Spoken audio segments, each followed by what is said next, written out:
This playthrough is rated T for teen. Greetings and salutation, viewers. Vauldemare back here with another episode of Star Wars Knights of the Republic. And you're probably asking yourselves, why are we here on Tatooine again?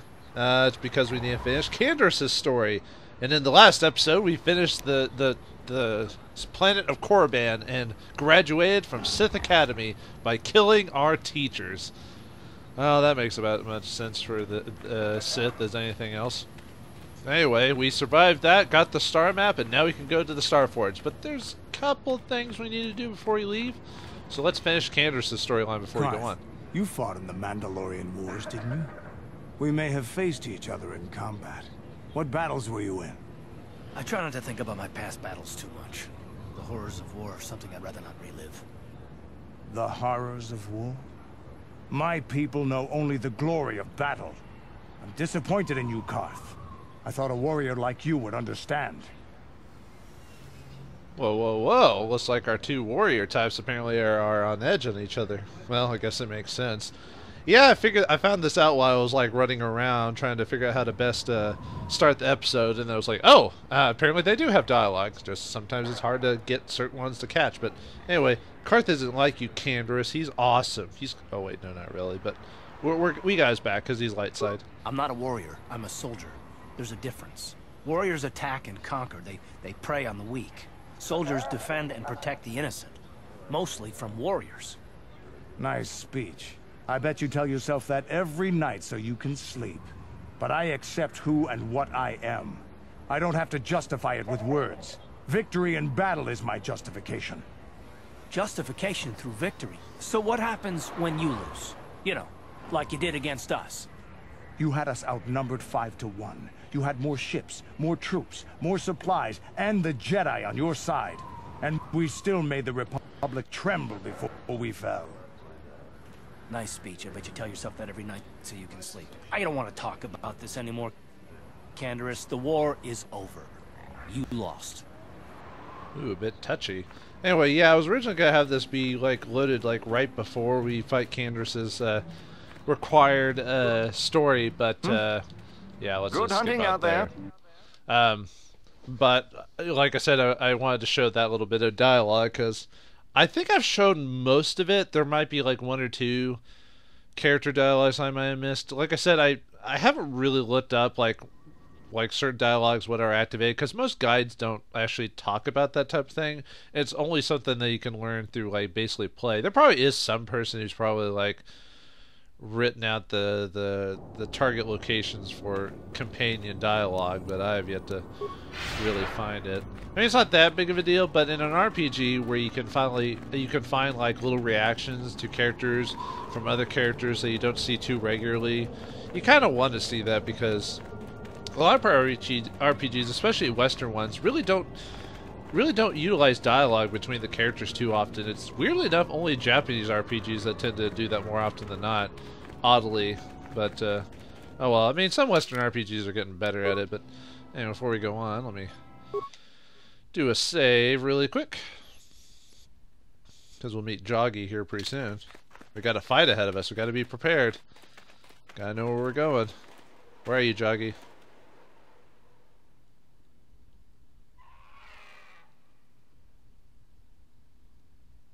Ah, so you managed to come after all. I see you brought friends. You brought some of your own as well. Ha! Indeed I did. I foresaw that you might need help, so I arranged a distraction. Hey, Canderous works for me. I mean, I came by my own will, doofus. I do not need to hear your excuses, Jedi. I know why he brought you. Enough of this talk, Joggy. Let's do what we came here to do. Whoa, whoa, whoa. Do we really need to, like, do this? I mean, it sounds like it's just a misunderstanding. I think you both need to calm down. This is, like, man bro dude stuff just going, like, whack, yo. We both know the stakes here, and we both know what we must do. It is only in death that this can end. This is a matter of honor. I cannot stand by this insult. I must do this. Well, that must be an insult. You're not staring at us. You're staring at the ground the whole time. Why do you need to find him, Canderous? He has slandered me and questioned my honor. Among the Mandalore, many have died for lesser insults. I speak truth, and honor is the question here. The deaths of my comrades, your warriors, is a debt in blood that can only be paid by you. When you saw prospects for glory, you abandoned the plan and left us to die surrounded by enemies. If I had not attacked when I did, the battle would not have been won so easily. It would still have been won. You sent your own men to die there, Canderous. I cannot forgive you for what you did to us. You will pay. That's not the way it happened. Whoa, sounds like I mean, we had this discussion before when we first met him. Apparently, it's just like one of those things. Have you ever had a person like repeat an argument despite the fact that they know we've heard it before to like justify the reasoning? This is pretty much it right here. Why did you abandon them? The Althiri were fighting hard. I saw a break in their defenses that left their center exposed. I had to take the chance. If I had not done what I did, many more warriors would have died and the battle would have taken much longer. I stand by my decision. You coward. You glory hunter. You were given direct orders and were part of a plan. You had a responsibility to us. I can regret their loss, but it was necessary. Whoa, hold on. We got some regret from Canderous. I thought he was balls deep, man. All in, you know, but apparently not in this case. Let's get rid of Joggy as men. No. I think you can actually force persuade Joggy, but people die in war, Joggy. I have had enough of your prattle, Jedi. This is between Canderous and I. And we shall settle this now, once and for all. Nuts. You can actually... Okay, let's try that again. Alright. I thought I'd get it on the first go. Maybe I should try the Force Persuade option, because I've gotten that to work before. Weirdly enough, though, during this conversation, it's one of the few times where Force Persuade, but Persuade does not, like, show success or failure. It just shows the dialogue of success or failure, but it doesn't show, like, a little quip that says, oh, by the way, you know, you can... This succeeded, or this failed. I've succeeded at this before. I'll try it one more time on screen. If I don't get it again, I'll just cut to when I get a successful persuade. This is what I get for not like bumping my full points into persuade like I probably should have. You think at this far in the game it wouldn't really be that big of a deal? You brought some of your own. We can cut through a lot of that. Yes. I do not need to hear. Sorry, yeah, no, we're gonna basically hear this all over again. We both know this. This is a... I mean, I guess in the end, it really doesn't matter how you... I speak truth. When you how you answer this, because it kind of comes down to the same either way. But still that's not the way it... Although it looks like this cutscene's looking a lot better than my previous one. Because of the way I placed my characters before the scene started. Coward. Alright. Let's try it again. I have had enough. Oh, come on! Okay, fine. I'm gonna cut it to when I get a successful persuade attempt. I've done it before. I know I can do it. Alright, but anyway, I'll see you all in a second when I succeed at the persuade option. See you all in a second. They do. I know that. But he did not have to abandon us. He should have stayed with the plan. Oh my god, that took me like... 10 tries to get the persuade to work. I don't know why it was so difficult. The first time I did this, like off screen, for editing purpose, or for like to figure out how I wanted the episode to go, it worked the first time. So I thought, oh, I'll just always get it. Anyway, let's continue on with the conversation. He may have saved other lives by doing what he did. He cost us hours, but I do see your point. But why did you have to leave us there to die while you chased glory somewhere else? I saw a chance and I had to take it. It ended the battle quicker than we would have otherwise, and many of our warriors may have died. Mandalore taught us that opportunism and flexibility in battle were to be admired. You may contradict me, but do you contradict him as well? No, I see that I have been wrong. I have not been true to the teachings of Mandalore. You were right.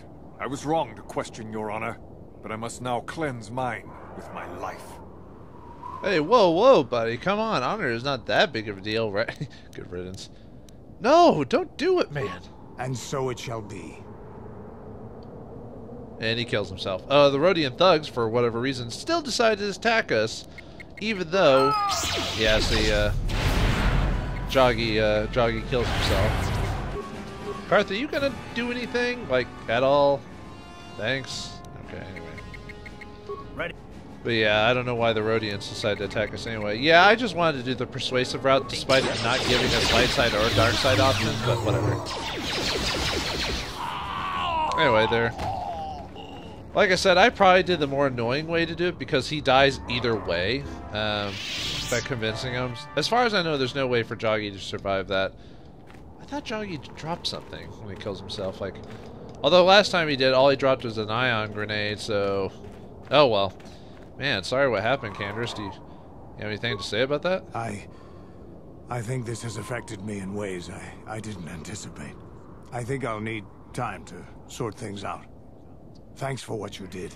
Whatever your intentions might have been. I just need time. Wow, this really affected Canderous more than I thought because he's really like calmed down quite a bit, especially afterwards. Canderous was affected oddly by his encounter with Joggy. He probably needs time to think about it and what it will mean for him. Yeah, the English shout thing's still there.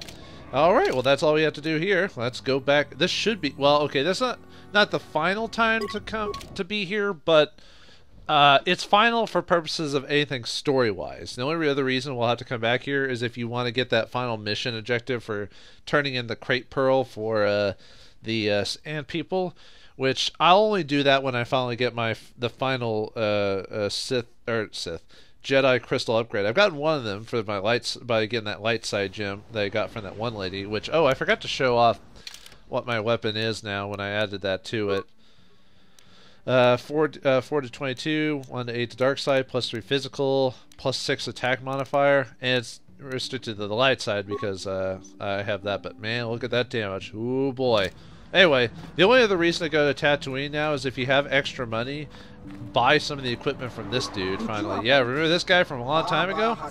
He actually has some equipment that if you have the money for it, you can buy from him. So let me show you.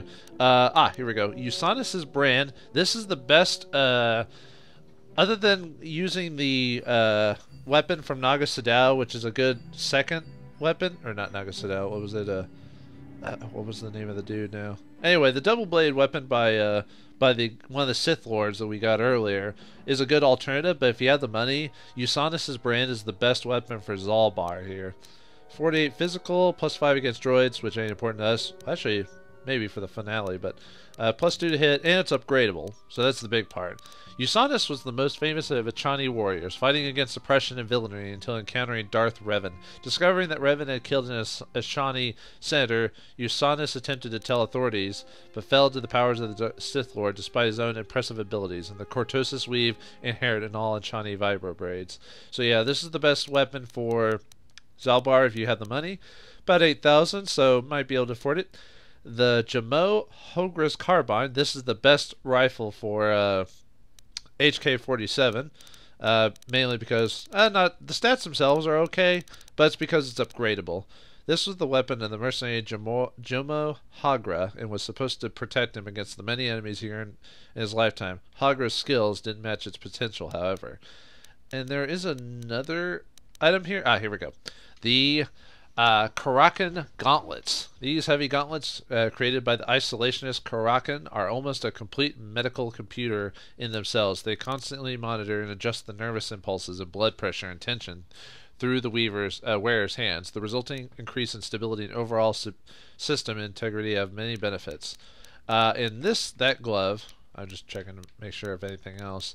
You have some extra items you could buy, which aren't too bad. The critical hits awareness, mind affecting, some adrenal stems. But anyway, let's go back to the gloves. These are the best gloves for Karth. So if you're going to be using Karth for the rest of the game, you definitely want to buy them, mainly because it increases all of his saves and helps his dexterity, which is what we need for Karth, because that'll help his ability to hit and his AC as well. Oh, well, actually not his AC because I'm wearing the armor I'm wearing for him. Doesn't really utilize it, but it's better for his to hit. And his saves, of course.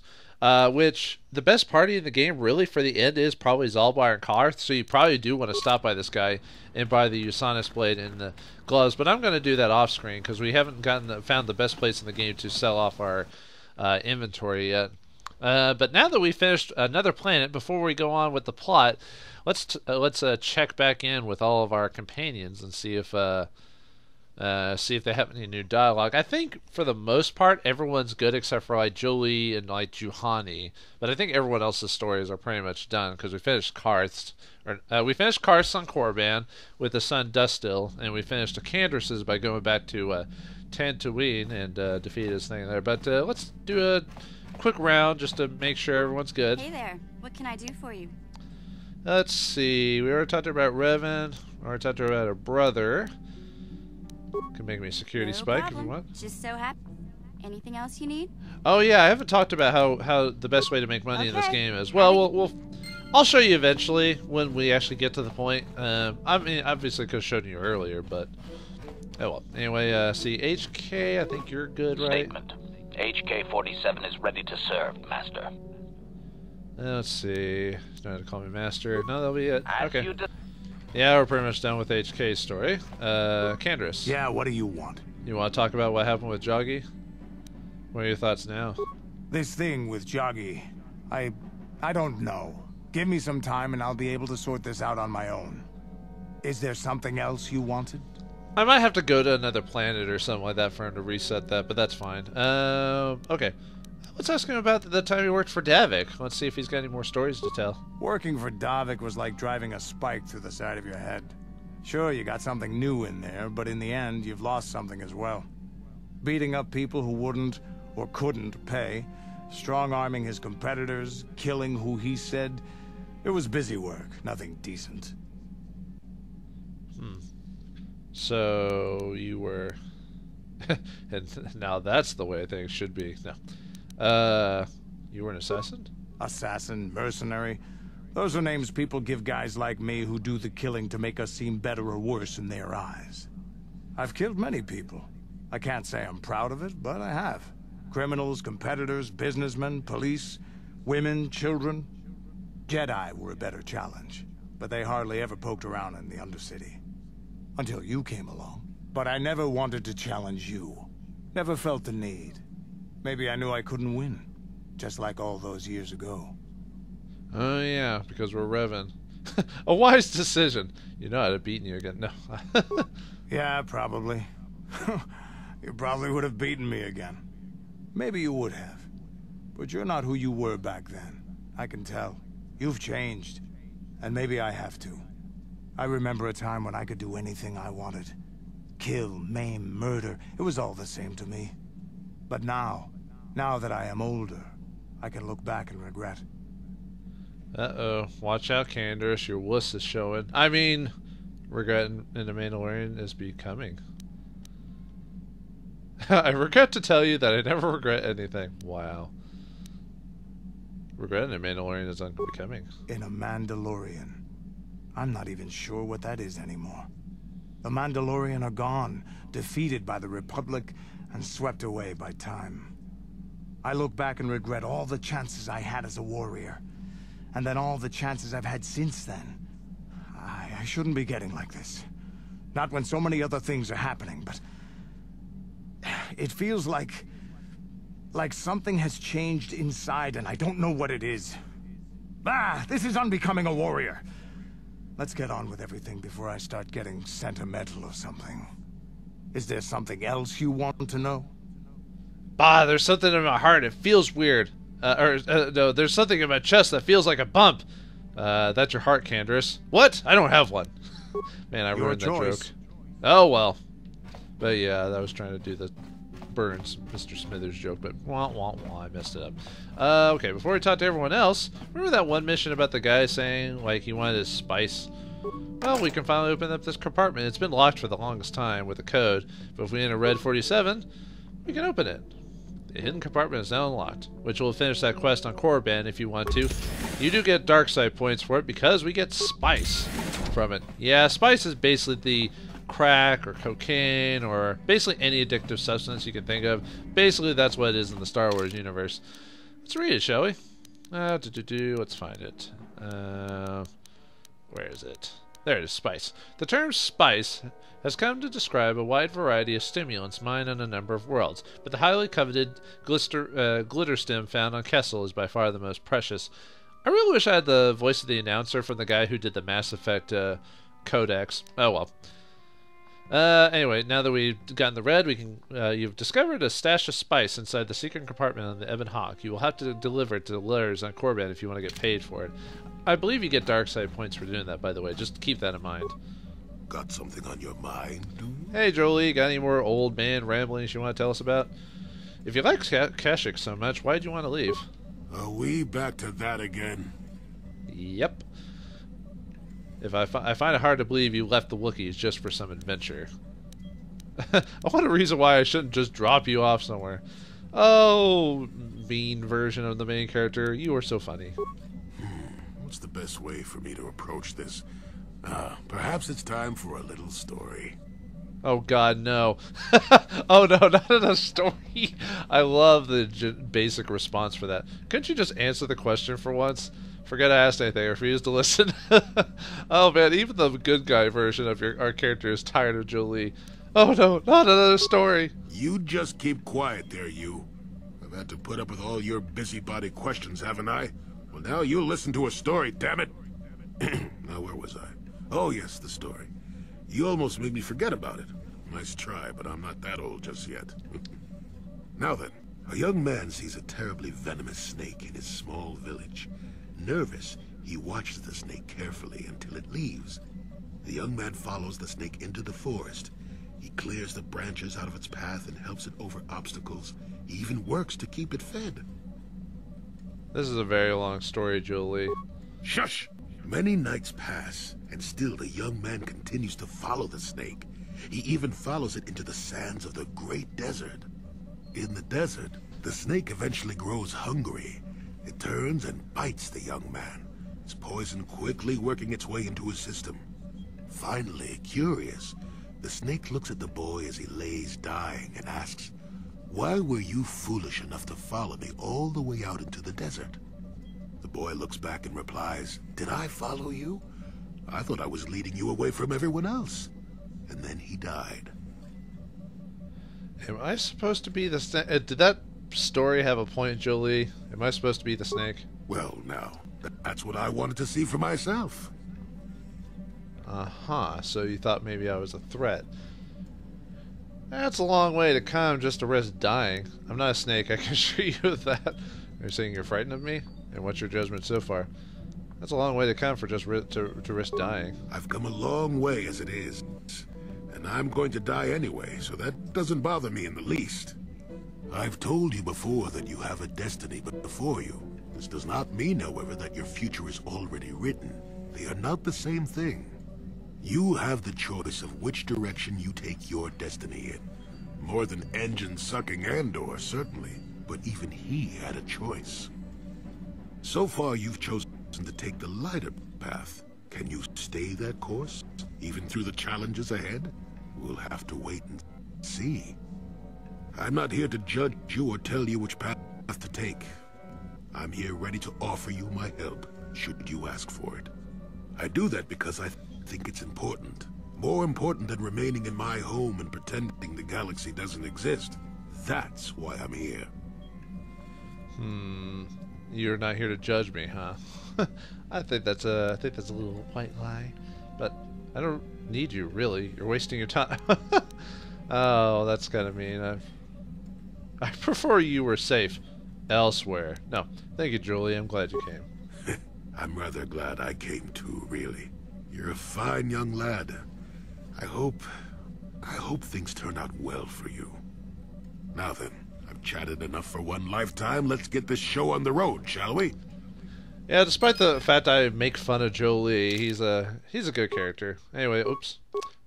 Jolie Bendo, you've dragged more out of Jolie about his past than he probably intended. He has no more tales to tell you. For now. Perhaps once your mission is complete and your destiny finally realized, you can talk more.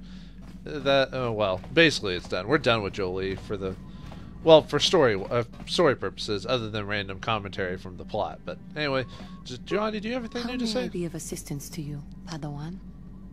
I was wondering if we could talk. What is it you would like to speak to me about?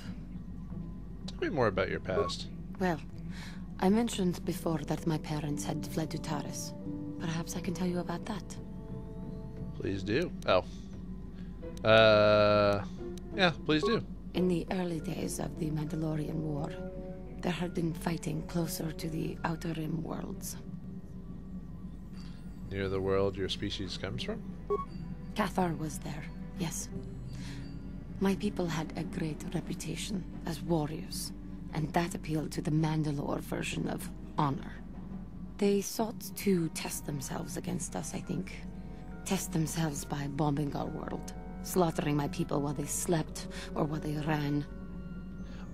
You know what? The fact she mentions the Mandalorians like that, I'm surprised there's not a conversation scene between Canderous and Juhani about her hatred of his clan and his people. But as far as I know, Juhani, because she's completely optional, does, well, the same with HK. HK doesn't have any extra dialogue with any of the characters except for story purposes, but Juhani has even less dialogue than any of the other characters because she's completely optional, which is kind of sad, really. I think she would have been more interesting if she got more lines. Oh, anyway, how did it happen?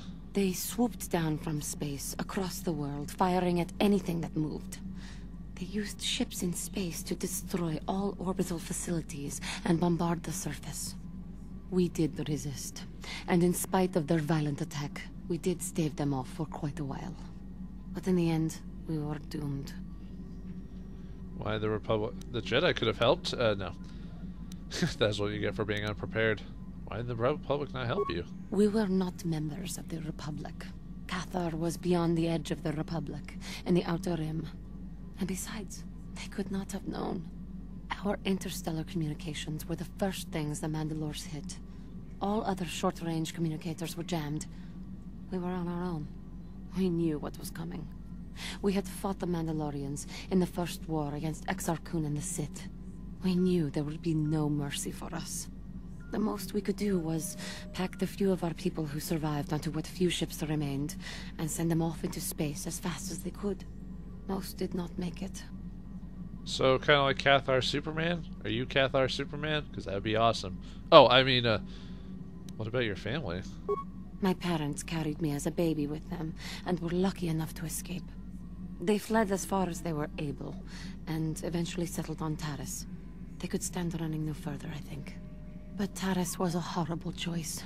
Dominated by humans, intolerant of other species, it made everyday life unnecessarily hard. Parents do not very wise to me. Wow, dick is dick. How did your family cope? My father turned to stimulants. He spent much of his time in local bars and dives. But we are warriors. It runs through our blood. And when he was on stims, he became foolish. He let his warrior nature get the best of him. So he would get intoxicated, and he would fight.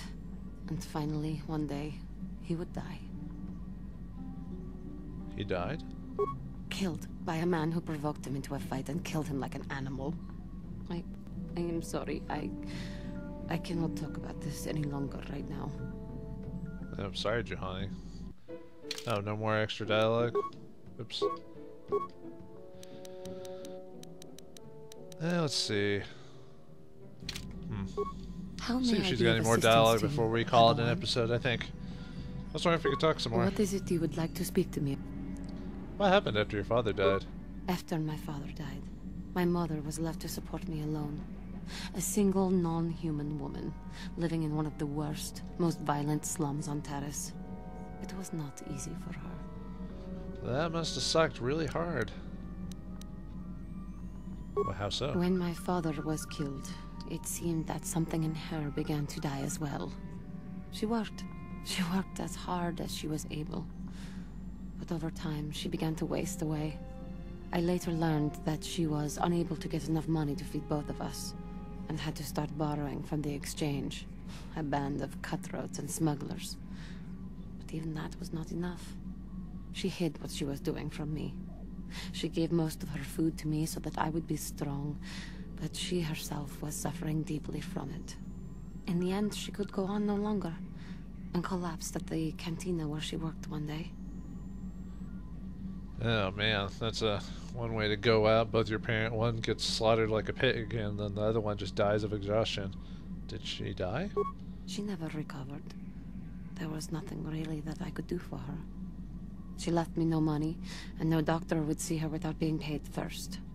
I sat by her bed for days as she lay there dying. I never want that to happen to someone I care about ever again. But there was still the money she had borrowed. She had never paid it back and made no provisions for her death. You must understand. The exchange is brutal. They care nothing for the life of a sentient being.